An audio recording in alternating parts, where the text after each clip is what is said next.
everyone. Today we're going to be talking about helping your children behave in public.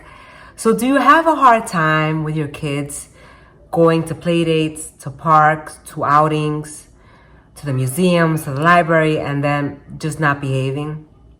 Today we're going to talk all about that, and I'm going to be giving you an experience that I recently had that I think we can derive some lessons from. So the first thing is to become aware that whatever our children are doing outside of our home, it's already happening inside of our homes.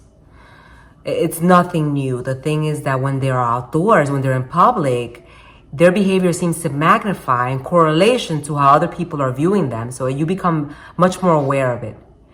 But if your children have problems with listening, with yelling, with messiness, with bad manners, with overall rowdiness, it's already happening inside of your home, and you may not even be noticing it because you're so busy going about your day. So the first thing to curb bad behavior, I know it seems like so simplistic, but it starts inside of the home. So all those behaviors that you see outside, start targeting them inside of your home and start helping your children modify those bad habits with consequences every single time, applying direct consequences to their behavior. So whether it's logical consequences, natural consequences, whether it's removal of privileges, be consistent in applying boundaries because it really does mold behavior. I made a whole series on boundaries over in my community, Bloom Sisters. I have a whole series, a whole little library of those videos. So if you guys want to check those out, I'm going to link it below in the description box. But that is the first step, just applying boundaries. I am not a proponent of spanking. I think even though it gives you immediate results, over the long term is damaging to the child, and it breaks bonds and relationship. And how do you want your children to remember you 15 years from now? Do you want them to remember you inflicting pain upon them? No, you don't. So, that's why consequences is the best route when it comes to modifying behavior. And it works really well. It works really, really well. So that's the first step, targeting those areas that you see outdoors that are problem areas, targeting them every day when you see them in your home. The second step is preparing children before we go outside. So making sure that they're well fed, that they're well rested. Those two are big ones. Bringing snacks with us. I see kids at the supermarket or at the ladies who are shopping, and their kids are on these carts and they're crying and they're misbehaving. But could it be that they're hungry? Could it be that they're tired? Possibly. Highly probable. I recently got invited to a play date, and it was at 1 o'clock, so it was right after lunch. I usually have the biggest meal in our home at lunchtime. I wasn't able to make it that day, so I made like a really small lunch, and then we headed out. I made some brownies to take with me to the play date for my friends. My kids, my little ones, my 2 and my 3-year-old, were not behaving very good at that play date. They were pulling on my arm, kind of being whiny, needy, and they were telling me that they were hungry over and over again.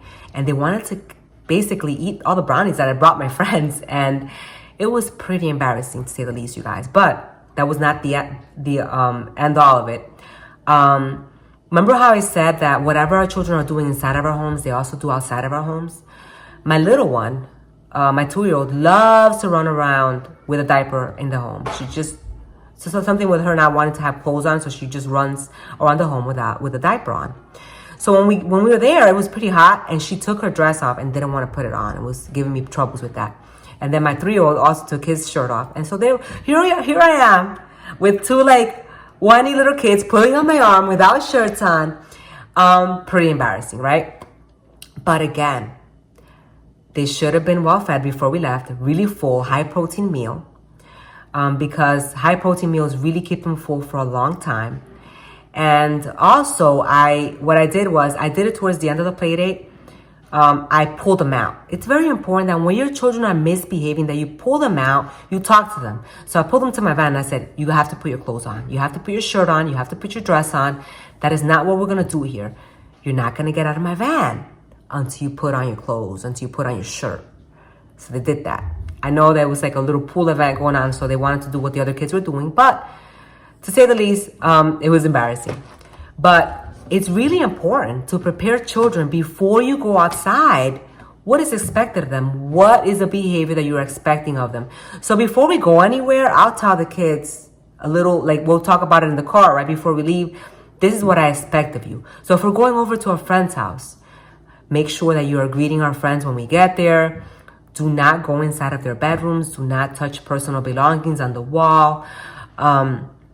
Do not open cabinets and storage. So I tell them other things that I expect of them and what I want them to behave like. This is a huge thing for us, and it has been like people tell me that my kids behave well, and this is what I do, guys. I'm sharing with you guys. If we're going to church, again, the preparation that comes before it.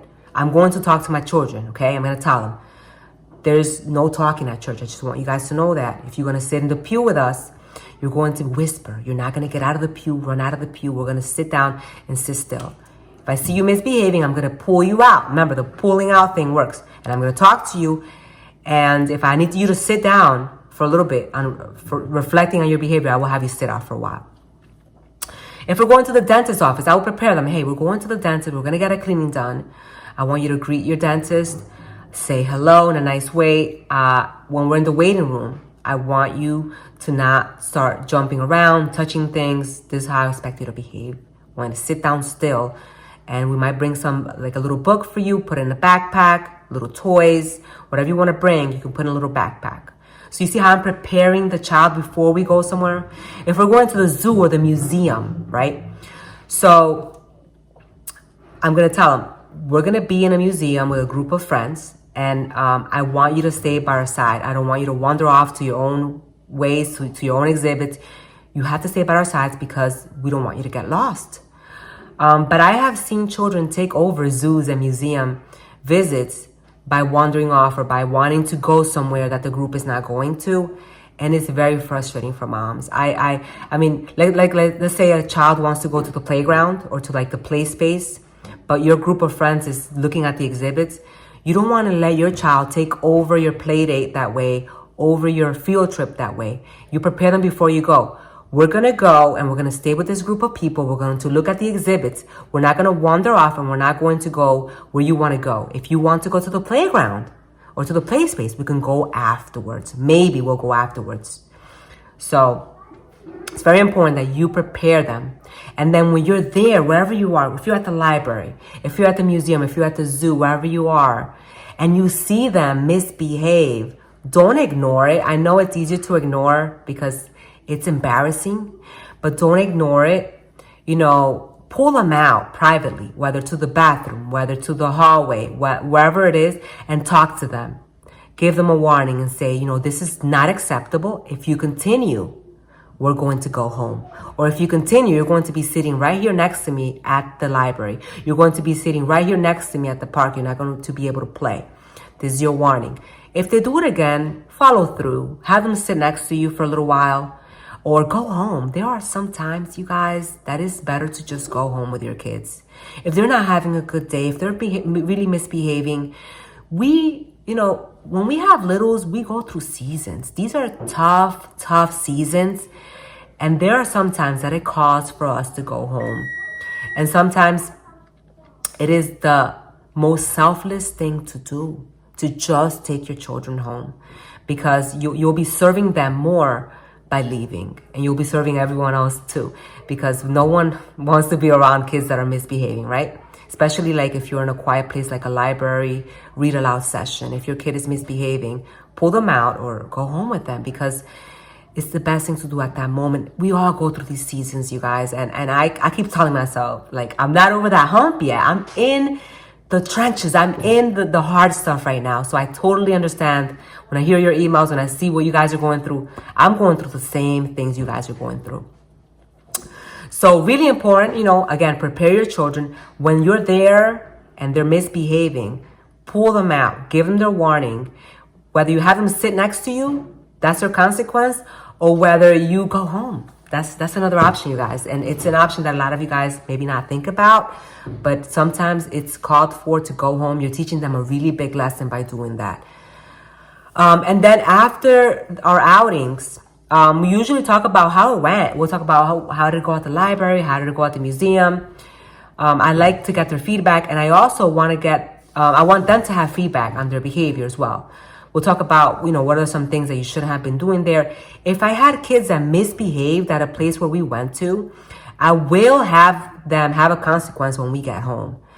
And I make big deals about things like that, because I don't want them to repeat those things over and over again. So when we come home, I will have them sit down on a timeout, on a reflection, whatever you want to call it, reflection time, timeout time. And I'll say, I want you to sit down for 5 minutes, and I want you to think about the things that you did wrong today at our play date or at the park.